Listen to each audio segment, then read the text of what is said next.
आप? हाँ, तुम्हारे भांजा आने वाला है, भांजा वो जल लेने गया है। दशरथ जी ने पूरा चरित्र सुना दिया, पूरा चरित्र। इतने में जमाई ने श्राप दे दिया, दशरथ मैं अपने पुत्र के वियोग में प्राण त्याग रहा हूं, तुम्हें भी त्यागना पड़ेगा। आज दशरथ जी को वो चरित्र याद आया कि मेरी बहू गलत नहीं कर रही है, मेरे हाथों से भांजे की हत्या हुई है। विश्वामित्र जी जाकर पूछो क्या करा जाए कि भांजे की हत्या का दोष मिट जाए। विश्वामित्र जी ने कहा 10,000 ब्राह्मण को एक जगह पर बिठाकर भोजन कराओ, दक्षिणा देकर विदा कर दो, भांजे की हत्या का दोष मिट जाएगा। वैसा पूछा सीता से, करा दें? सीता जी ने कहा मेरे पिताजी ने ये नहीं बताया। कई कई बहुएं होती हैं मायके के मेथड से चलती हैं।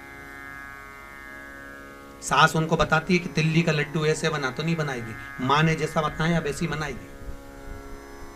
मेरी मम्मी ने तो ऐसा बताया था, वैसे ही करेगी जैसे। सीता जी ने कहा मेरे पिताजी ने ही नहीं बताया, तो तुम्हारे पिताजी ने क्या बताया? सीता जी कहती है मेरे पिताजी ने बताया कोई ऐसा ब्राह्मण जिसने ना कभी किसी के घर खाया हो, ना पानी पिया हो, किसी के घर में मुंह झूठा ना करा हो, ऐसे ब्राह्मण को घर में बिठाकर भोजन करा दो, दक्षिणा देकर विदा कर दो, भांजे की हत्या का दोष मिट जाएगा। दशरथ जी ने पूरी अयोध्या में देखा, ऐसा बामण नहीं मिला। पत्र लिखा जनक जी को, संधि जी सगा जी तुम्हारे यहाँ कोई बामण हो तो बता दो। संधि जी बोले हमारे यहाँ भी कोई बामण नहीं है, अपनी करमाला में ऐसा कहीं का बामण हो तो बता दो रे, जिसने ना कभी किसी के अगर खाया हो ना पानी पिया हो। पूरी पृथ्वी पर बामण देखा तो नहीं मिला। तब जनक जी ने पत्र लिखकर भेजा दशरथ जी को, दशरथ जी पूरी पृथ्वी पर ऐसा ब्राह्मण नहीं मिलेगा, पूरी पृथ्वी पर केवल एक ब्राह्मण ऐसा है, ना उसने किसी के घर खाया ना पानी पिया, उसका नाम लंका का राजा रावण है। क्योंकि रावण को कोई घर में भोजन करने नहीं बुलाता, पानी पीना नहीं बुलाता, उसको तुम बुलाइए, वो ब्राह्मण है। दशरथ जी ने पत्र लिखा, श्रीमान रावण जी महाराज आप हमारे यहाँ एक समय भोजन के लिए पधारो। वो पत्र मंदोदरी के हाथ लग गया, और मंदोदरी रावण की कौन है? जम के बोलो, धर्म पत्नी। अब धर्म पत्नी क्या करती है देखो। धर्म पत्नी पहुंची रावण के पास, स्वामी आप ब्राह्मण कुल में जन्मे पर आपने कभी ब्राह्मण कर्म नहीं करा। रावण कहता है मैं ब्राह्मण कर्म तो करता हूं, शंकर जी की पूजन करता हूं, जनेऊ पहनता हूं, त्रिपुंड लगाता हूं, ये ब्राह्मण कर्म नहीं तो और क्या है? इतने में मंदोदरी ने कहा ब्राह्मण कर्म इसे नहीं कहते, ब्राह्मण कर्म वो होता है जजमान के यहां भोजन करने जाओ, दक्षिणा लेकर आओ। इतने में रावण हंसकर बोला मेरे जैसे दशानंद को कौन भोजन कराएगा, किसको अपने खजाने खाली करना है? मंदोदरी बोली फालतू की बात छोड़िए, ऐसे जजमान बहुत हैं जो भोजन कराएंगे, आप जाओगे? रावण बोला तू नाम बता मैं चले जाता हूं, जाइए, राजा दशरथ ने तुम्हें भोजन करने बुलाया है। रावण ने अपने मस्तक के मुकुट को जमीन पर रख दिया, क्योंकि रावण बड़ा विद्वान था, उसको मालूम था अहंकार का मुकुट पहनकर जाऊंगा तो मुझे राम नहीं मिल पाएगा, अहंकार छोड़कर जाऊंगा तो राम मिलेगा। मुकुट जमीन पे। रावण गया, किसके कहने पर? अरे बोलो जम के, तो तुम कब कहोगी? वो तो मंदोदरी थी, उसने कहा जाओ राम जी के दरवाजे, तो तुम भी रोज जाके बोलोगे कि नहीं बोलोगी? चलो। वो पूछे कहां? कथा हो रही है। 7 दिन में एक दिन तो धर्म पत्नी बन जाओ, मेरा निवेदन इतना सा है, उनको भी साथ लेकर। और जो न्याय, तो निवेदन ने जो कथा सुनने न्याय माताओं, उसको पूरी कथा यहां से जाकर पूरी पूरी सुना। इंदौर की कथा याद आ गई हमको, गुमास्ता नगर में कथा थी, हमने कहा जितनी कथा यहां सुनकर जाओ सारी कथा घर पे सुना। एक नई नवेली बहू, 3 महीने हुए थे शादी के, 3 महीने शादी के, वो रोज जाए कथा सुनाए। एक दिन वो हमारे पास आकर बोली गुरुजी आज मेरा सेठ आया है, पति आया है। मैंने कहा बेन आखिरी में मिलवाना, बेलपत्र देंगे। हो आखिरी में मिलने आए, हमने बेलपत्री दी। हमने पूछा भैया 3 दिन कथा में नहीं आए, आज चौथे दिन कैसे आ गए? उसने कहा गुरुजी सही बोलूं? मैंने कहा बोल। कि गुरुजी रात को 9 से 12 सुनने से अच्छा है दिन में 3 से 6 सुन लूं, क्योंकि पूरी रात बैठ के ये कथा ही सुनाती रहती है। तो तुम भी नियम ले लो, यहां से जाने के बाद पूरी पूरी कथा। ए जी पांव दबा दबा के, गला नहीं, पांव पूरी पूरी कथा। कथा। मंदोदरी ने भेज, धर्म पत्नी भेजी और मंदोदरी ने भेजा। पहुंचे रावण, दशरथ जी को मालूम पड़ा लंकाधिपति रावण आया, ब्राह्मण आया है। दशरथ जी तुरंत आए। दशरथ जी ने आकर रावण के चरण धोए। राम जी ऊपर छत पे खड़े हुए देख रहे थे, आज मेरे पिता रावण के चरण धो रहे हैं। राम जी जान गए मेरे पिता ने रावण के चरण धोए हैं तो एक दिन मैं भी इस रावण के चरण जरूर धोऊंगा, क्योंकि जैसा बाप करता है वैसी औलाद करती है। ये भी तो होता है। एक माता पिता ने अपने बच्चे से कहा, सुन शाम को गुरुजी आएंगे, प्रणाम करना हो। शाम को गुरुजी आए, पिताजी ने कहा चल प्रणाम कर, नहीं करना। पिताजी ने कहा प्रणाम कर, नहीं करना। पिताजी ने 2 धर के दिया। बच्चा रोने लगा, माँ ही बेटा अपने गुरुजी प्रणाम कर, नहीं करना। माँ ने भी धो दिया, 4 धर के दिया। बच्चा रोए। इतने में गुरुजी ने कहा काहे को मार रहे हो कि प्रणाम नहीं कर रहा। गुरुजी बोले नहीं कर रहा तो मत करने दो, कम से कम तुम दोनों तो करो, तुम दोनों करो। अब जैसे ही माता पिता ने प्रणाम करा, बच्चे ने साष्टांग दंडवत कर लिया। उनको देखकर हम सुधरेंगे, युग सुधरेगा, हम बदलेंगे। अरे बोलो तो युग बदलेगा, बदलो तो सही। कब बदलोगे? अरे बोलो तो बदलना जरूरी है। 2 चीज बहुत जल्दी बदली, एक घूंघट, एक मेहंदी। पहले घूंघट यहां था, फिर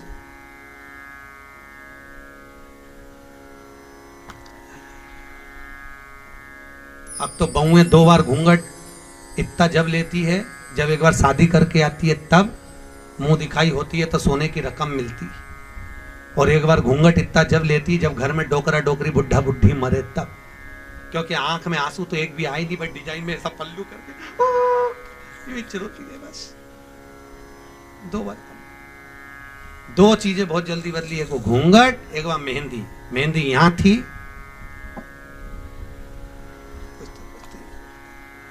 पूना में कथा थी मंगलवार पेट में, तो हमने पूछ लिया, एक बच्ची लगा के, हमने कहा तनु इधर आ, तो क्या हाँ गुरुजी ये तूने क्या लगाया, तो कि वो टेटू। हमने कहा कितने का लगवाया, कि 700 रुपए का। हमने कहा 700 रुपए तू गौशाला में देती तो बेचारी गाय 1 महीना चारा खाती, फालतू का पैसा खर्च करी है, ऐसे तो कोई भी बना ले। तो कि गुरुजी अपना हाथ ही नहीं पहुंचे तो अपन कैसे बनाए। मैंने कहा फ्री में बन जाए, पहले दीवार पे बना ले, चिपक जा,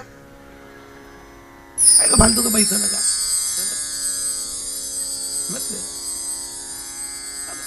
देव ऋषि यहाँ पर भगवान दशरथ जी महाराज रावण के चरण धो रहे हैं। राम जी ने देख लिया आज मेरे पिता चरण धुला रहे हैं, एक दिन मैं भी चरण धुलाऊंगा। और आया था समय जब रामेश्वर धाम की स्थापना करी, कोई विद्वान पंडित नहीं मिला। हनुमान जी से कहा हनुमान कोई विद्वान पंडित ला। हनुमान ने विभीषण से पूछा विद्वान पंडित कहाँ मिलेगा, लंका के करीब में बता। तो रावण को देखकर तुरंत विभीषण ने कहा मेरे भाई से बड़ा विद्वान कोई नहीं होगा।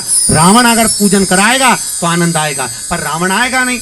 मंदोदरी से जाकर हनुमान जी ने कहा तुम्हारे पति को भेज दो पूजन कराने। मंदोदरी ने फिर रावण से कहा धर्मपत्नी कैसी। धर्मपत्नी ने फिर कहा आप ब्राह्मण कुल में जन्मे पर आपने कभी प्राण प्रतिष्ठा नहीं कराई, तो ब्राह्मण कुल में जन्म लेने का फायदा क्या। रावण ने कहा तो कहाँ जाऊं प्राण प्रतिष्ठा कराने, तो के वो राम जी प्रतिष्ठा कर रह जाओ, तो के वो तो मेरा दुश्मन। तो भले दुश्मन अपनी जगह पर पंडिताई तो अपनी जगह पे, काम तो करो, पर अकेले कैसे प्रतिष्ठा हो जाएगी, उसकी पत्नी तो मेरे पास। तो मंदोदरी बोली आप गुरु बनकर जा रहे हो तो धर्म पत्नी को भी ले जाओ उनकी, तो वो मेरे साथ नहीं जाएगी। मंदोदरी कहती आप चलो मैं सीता को लेकर आती हूँ। सीता को पालकी में बिठाकर मंदोदरी साथ बैठकर हनुमान की साक्षी में मंदोदरी सीता को लेकर गई। राम जी के साथ गठजोड़ा बांधकर लंका के दरवाजे पर समुद्र के सेतु पर बिठाया। रावण ने पूजन कराई, प्राण प्रतिष्ठा कराई। राम जी ने रावण के चरण धोए, रावण ने आशीर्वाद दिया विजय भव।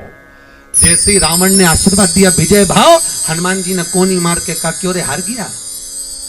रावण बोला हारा नहीं, कोनी काय को मारी। हनुमान जी बोले हम तो बंदर है, नोच भी देते हैं, हमारा कोई ठिकाना। पहले बता तूने हार गया क्या। रावण बोला हारा नहीं, तो विजय होने का आशीर्वाद क्यों दिया। रावण कहता विद्वान गुरु की गादी पर बैठा हूं और गुरु की गादी पर जो होता यही आशीर्वाद देता, इसलिए मैंने विजय होने का आशीर्वाद दिया है। पर राम मेरा दुश्मन है, युद्ध के मैदान में मैं युद्ध लड़ूंगा, यहां मैं गुरु हूं। दशरथ जी ने चरण पखारे, अंदर प्रवेश दिया।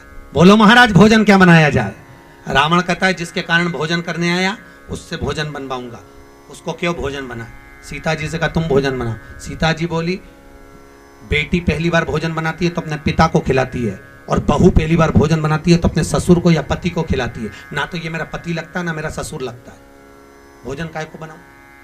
कैकेयी ने जाकर समझाया, हमारे यहाँ कोई ब्राह्मण जीमता है तो पूर्वजों के भाव से जीमता है, तुम भोजन बनाओ। तब सीता जी ने भोजन बनाया, रावण ने भोजन करा। दशरथ जी ने पूछा, बोलो महाराज दक्षिणा क्या दी जाए। रावण कहता है, जिसके कारण भोजन करने आया, जिसने भोजन बनाकर खिलाया, दक्षिणा बोधेगी उसको बुलाओ। सीता जी को बुलाया गया। माता सीता ने हाथ जोड़कर कहा, बोलो ब्राह्मण देवता दक्षिणा क्या दूं।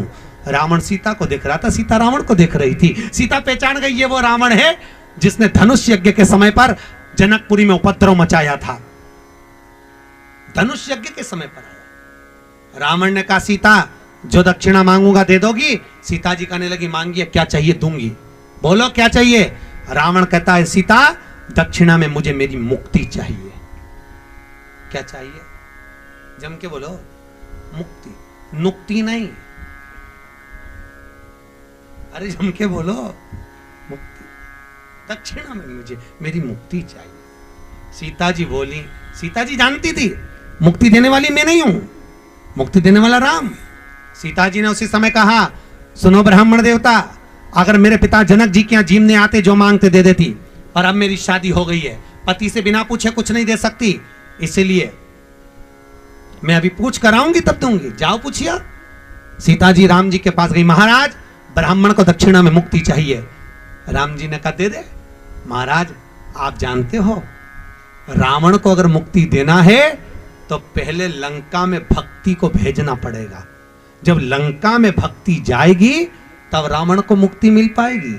राम जी ने कहा, सीता मैं भक्ति को लंका भेज दूंगा। सीता जी कहती हैं, स्वामी आपकी ये धर्म पत्नी सीता का एक नाम भक्ति है, सीता लंका जाएगी तब रावण को मुक्ति मिलेगी। राम कहते, सीता शंकर के भगत के उद्धार के लिए तुझे लंका भेज दूंगा, तब तो मुक्ति मिलेगी। और सीता जैसे लंका में गई, रावण के हृदय में ऐसी भक्ति निवास करी। सीता जैसी लंका में पहुंची, रावण के मुख से राम राम सीता राम निकलना चालू हो गया, और अंत में राम जी ने जाकर रावण को मुक्त कर दिया। ऐसी मुक्ति रावण पा गया। महाराज सहज नहीं,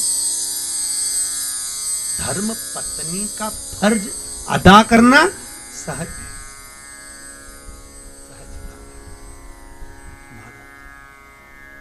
बिंदु कभी भगवान की भक्ति, शंकर की आराधना में रखने वाला, बिंदु का नित्य प्रति शिव आराधना में लीन रहता, शंकर का भजन करता है, स्मरण करता, नाम जाप करता, और ऐसी भक्ति में डूबा रहता। कितनी भक्ति बिंदु करता है। कल कथाओं को अपन आगे बढ़ाएंगे। आज थोड़ा माइक ठीक नहीं है, गला बहुत पकड़ रहा है, प्रयास करेंगे। कल कथा आप लोग निश्चित समय पर आ जाओगे क्या? 6:30 बजे? अरे बोलो तो सही, पक्का टाइम पे आ जाओगे? अगर आप 6:30 बजे जाओगे तो हम भी 6:30 बजे यहाँ पहुंच जाएंगे, और 9:30 बजे विराम कर देंगे। अगर माइक अच्छा होगा तो 9:30 तक, नहीं तो 9 बजे तक कथा चलाएंगे। ठीक है, आप लोग निश्चित समय पर पधारें। अकेले मत आना, अपनी अड़ोसन, अड़ोसन कहते पास वाली को, पड़ोसन इधर वाली को, और पीछे वाली धड़ोसन, सबको लेकर आना। पुरुषों से निवेदन है, आप अपनी पड़ोसन के साथ मत आना, नहीं तो घर जाके आफत हो जाएगी। इसलिए आप अपने अड़ोसी, पड़ोसी और धड़ोसियों के साथ पता। और निवेदन है, तुम्हारी पड़ोसन आने से हमारा कोई फायदा नहीं है, फायदा तुम्हारा होता है। जब तुम अकेली अकेली घर पे बोर होती हो तो बात करने कौन आती है? बोलो तो आती ना, अड़ोसन पड़ोसन धड़ोसन। अब मालूम पड़े तुमने कथा सुन ली और कथा सुन के तुम चली गई बैकुंठ, बैकुंठ में अकेली अकेली कितनी बोर होगी ना। इसलिए 2-4 मोहल्ले की एक साथ बैकुंठ जाओगे तो कम से कम बैठ के बात तो कर लोगे। इसलिए कल से कथा में अकेले मत जाना, सबको लेकर आना, और शाम की कथा है उनको भी ले आना। समझ गए? बस सबको लेकर पधारो, बड़े आनंद में कथा का रसपान करिए। अगर माइक अच्छा रहेगा तो निश्चित समय तक कथा चलेगी, नहीं तो कथा को बीच में ही मध्य में विराम दिया जाएगा। आज की कथा को यहाँ विराम देते हैं। कल कथा में अपन सुनेंगे जिनको शुगर हो जाती है तो शुगर में शंकर भगवान को क्या चढ़ाकर खाया जाए कि शुगर की बीमारी लेवल में रहे। ब्लड प्रेशर वालों के लिए ध्यान रखेंगे, जिनकी आंखों में चश्मा चढ़ा रहता है, चश्मे को निकालने के लिए शंकर भगवान को क्या चढ़ाया जाए कि आंखों का चश्मा समाप्त हो जाए। तो वो कल कथा में अपन आगे बढ़ाएंगे और शिव की आराधना की ओर अग्रणी होकर सृष्टि रचना की ओर बढ़ेंगे। आज की कथा को यहाँ विराम देते हैं। अक्षतम केशवम राम नारायणम कृष्णामोदरम वासुदेवम शीतवम माधवम गोपिका वल्लभम रामचंद्रं भजे हरे राम राम राम हरे हरे हरे कृष्णा कृष्ण कृष्ण हरे हरे रामचंद्र भगवान की जय। देना शिव महापुराण पर प्रतिदिन बेलपत्र चढ़ेगी। शास्त्र कहता है, शिव महापुराण की विद्येश्वर संहिता कहती है, शंकर जी पे चढ़ी हुई बेलपत्र खाने से कभी जिंदगी में कमर का और घुटने का दर्द नहीं रहता। जिनके घुटने में और कमर में दर्द रहता है तो आरती के बाद आपको जो बेलपत्र दी जाएगी उसको दांतों से चबा चबा कर खाना है। केवल शिव महापुराण की ही बेलपत्र खाई जाती है, शंकर पे चढ़ी हुई बेलपत्र नहीं। तो आप शिव महापुराण की बेलपत्र, जिनके कमर में दर्द हो, घुटने में दर्द हो, सिर में दर्द हो, पीठ में दर्द रहता हो, तो 7 दिन लगातार रोज एक बेलपत्र खा लो। आपके कमर का दर्द, घुटने का दर्द, पीठ का दर्द समाप्त हो जाएगा। और जिनको दर्द है और खाकर देखना, कल हमको बताना दर्द समाप्त हुआ कि नहीं हुआ। तो आज आपको जो बेलपत्र भी शिव पुराण की पोथी की दी जाएगी उसको खाना है। रात भर मत रखना, यहीं खा लेना, समाप्त कर देना। अगर घर पे सास ससुर के लिए ले जाओ तो उनको भी खिलाकर समाप्त कर देना बेलपत्र के अंतर्गत। रात भर बेलपत्र को नहीं रखना है, ठीक है? उसको खाकर यहीं विराम देंगे। कुछ सूचना है हमारे बीच में है?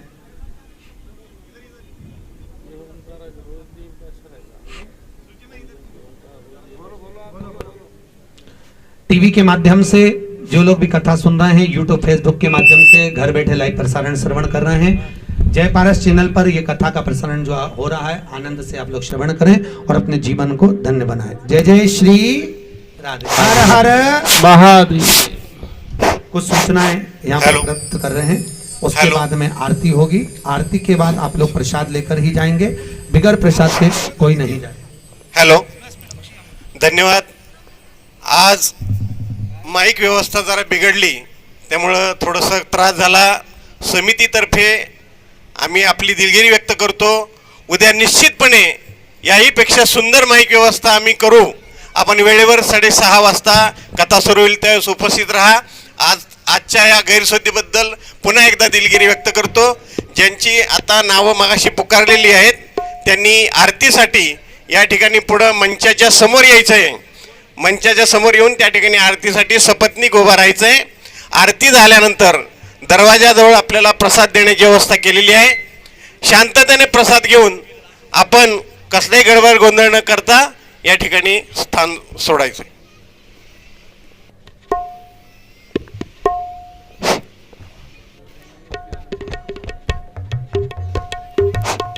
आरती सुरू होईल।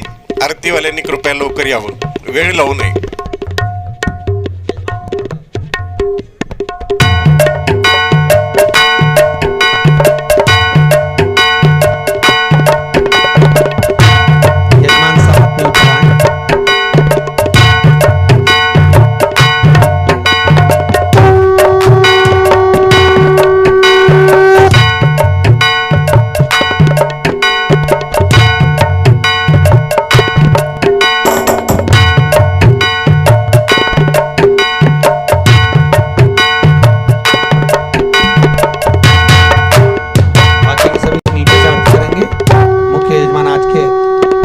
पूजन के यजमान है वो लोग ऊपर से आते।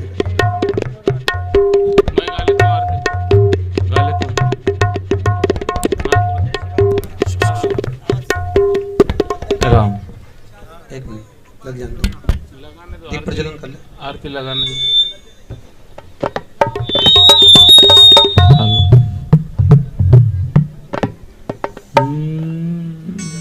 दीप लगा लीजिए सभी। अपनी जगह पर पहले दिन की आरती खड़े हो जाइए। सभी लोग अपनी जगह पर खड़े हो जाएं। आज पहले दिन की आरती है। मंगलम भगवान शंभो, मंगलम वृषभध्वज, मंगलम पार्वती नाथो, मंगलाय तनो हरि। अस्तु श्री मंगलाय भवन्तु। ओम जय शिव ओंकारा, प्रभु हर शिव ओंकारा। ब्रह्मा विष्णु सदा शिव, भोलेनाथ महादेव, अर्धांगी धारा। ओम हर हर हर महादेव। एकानन चतुरानन पंचानन राजे, शिव पंचानन राजे। हंसा आसन गरुड़ासन विश्वासन साजे। ओम हर हर हर महादेव। दो भुज चार चतुर भुज दश भुज ते सोहे शिव दश भुज अति सोहे। तीनों रूप निरखता शिव के रूप निरखता त्रिभुवन वन मोहे। ओम हर हर हर महादेव। माला वन माला रुंड माला ओ शिव रुंड माला धारी। मृग मद चंदा चंदन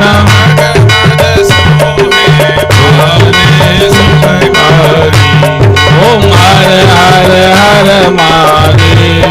श्वेतांबर भागांबर अंगे ओ शिव भागांबर अंगे। सनकादिक ब्रह्मादिक सनकादिक ब्रह्मादिक भूतादिक संगे। ओम हर हर हर महादेव।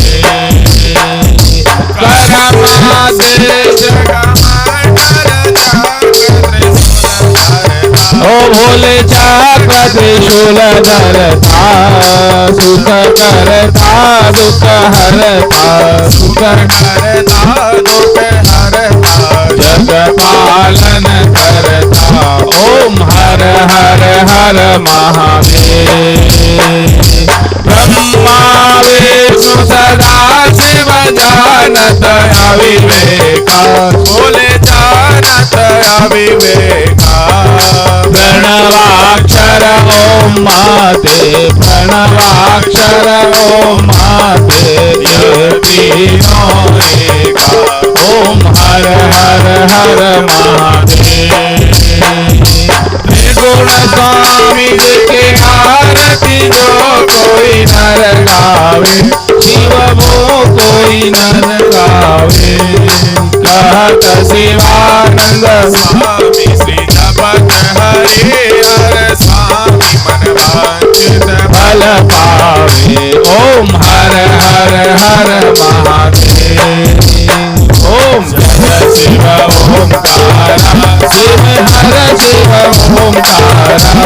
ब्रह्मा विष्णु सदा शिव भोलेनाथ महादेव हर रागे ओम हर हर हर महादेव।